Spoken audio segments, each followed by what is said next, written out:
Bonjour à toutes, bonjour à tous. Une vidéo courte pour vous expliquer la différence entre l'actif et le passif.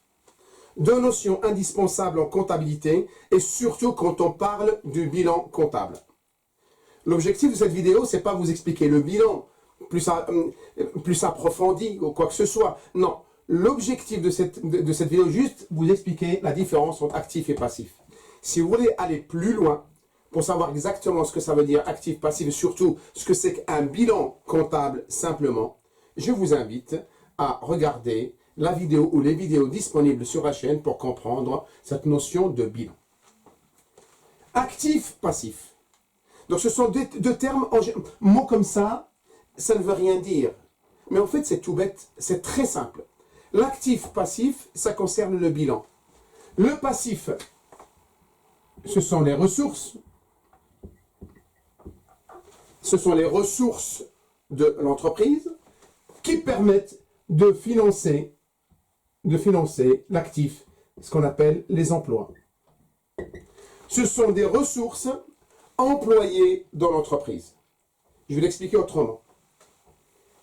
Le bilan, ça c'est le bilan. Voilà, un bilan. Il est composé de deux parties, actif, passif.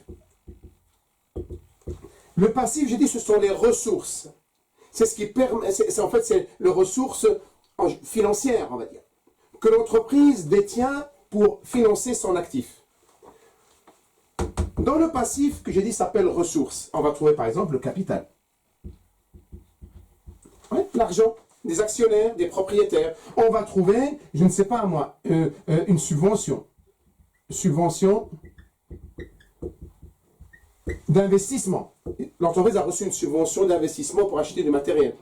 On va trouver les emprunts. Les emprunts auprès des banques. D'accord? Tout ça, ce sont des ressources. Mais aussi, on va trouver les dettes fournisseurs.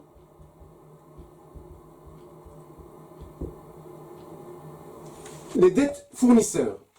Donc, j'espère que vous voyez bien. J'ai écrit dettes fournisseurs là.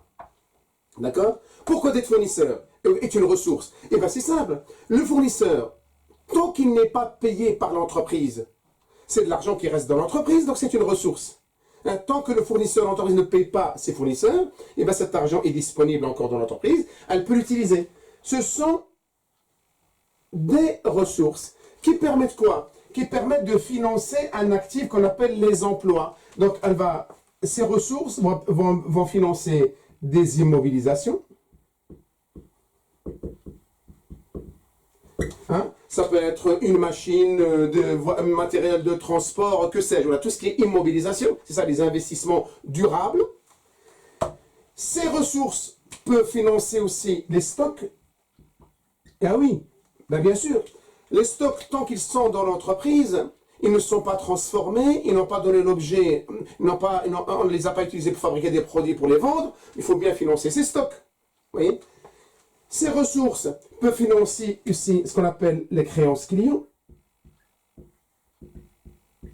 Ça veut dire quoi? Ça veut dire que ces ressources vont avancer l'argent à la place du client en attendant que les clients nous payent l'entreprise. Ben oui, tant que le client n'a pas payé, l'entreprise elle doit continuer à fonctionner. Donc il lui faut quand même des liquidités, il lui faut une trésorerie. Donc ces ressources permettent d'avancer l'argent en attendant que les clients payent. Et ce qui reste, on va le déposer par exemple à la banque. On va le déposer à la banque. Et une partie peut-être en espèces, en caisse. D'accord? Voilà un peu la logique. Donc, ces ressources qu'on appelle passifs permettent de financer l'actif. C'est pourquoi on l'appelle ressources, emploi. D'accord? Et il faut qu'il y ait un équilibre entre les deux. S'il y a un déséquilibre, ben là, on détermine un résultat qui peut être des bénéfices ou des pertes. Autre chose, des fois, à la place de ressources, on l'appelle, au lieu de dire ressources passives, je peux dire je dois. Vous voyez, je dois. L'entreprise doit son passif et l'actif, l'entreprise, elle va dire je possède. Donc, C'est l'entreprise qui parle. Donc le passif, l'entreprise les doit. Et vous allez me dire, mais ça veut rien. Il y a un problème là. Vous dites, mais non, comment ça se fait? Le capital, elle ne le doit pas parce qu'il lui appartient. Attention, quand on fait de la comptabilité, il faut séparer l'entreprise, qui a une existence juridique, personne morale, et ses propriétaires, les actionnaires. Il ne faut pas confondre les deux. Donc l'entreprise, ce sont les actionnaires, les investisseurs qui ont apporté l'argent à l'entreprise. Donc l'entreprise doit cet argent aux investisseurs. Donc ce capital, il ne lui appartient pas. Il appartient aux investisseurs qui sont indépendants de l'entreprise. C'est pourquoi on dit « je dois ». Donc dans le bilan, quand vous voyez capital, c'est que l'entreprise doit ce capital à ses investisseurs. La même chose que les subventions d'investissement. Elle les a reçues peut-être des pouvoirs publics, ça lui appartient, mais elle doit rendre des comptes. Donc cet argent, elle le doit au pouvoir public.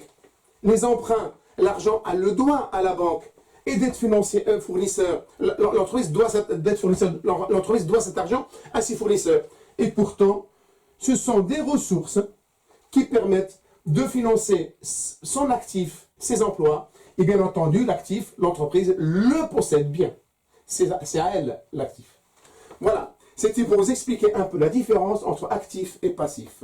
Si vous voulez aller plus loin, je vous invite vivement à revoir, consulter les séances et les vidéos qui sont sur la chaîne, destinées à mes propres étudiants, mais peuvent servir aussi aux personnes qui ne sont pas étudiantes, au monde de l'entreprise, etc. J'espère que ces deux notions maintenant sont claires pour vous, mais il ne reste plus qu'à vous dire bon courage, à très bientôt peut-être, pour d'autres notions en comptabilité.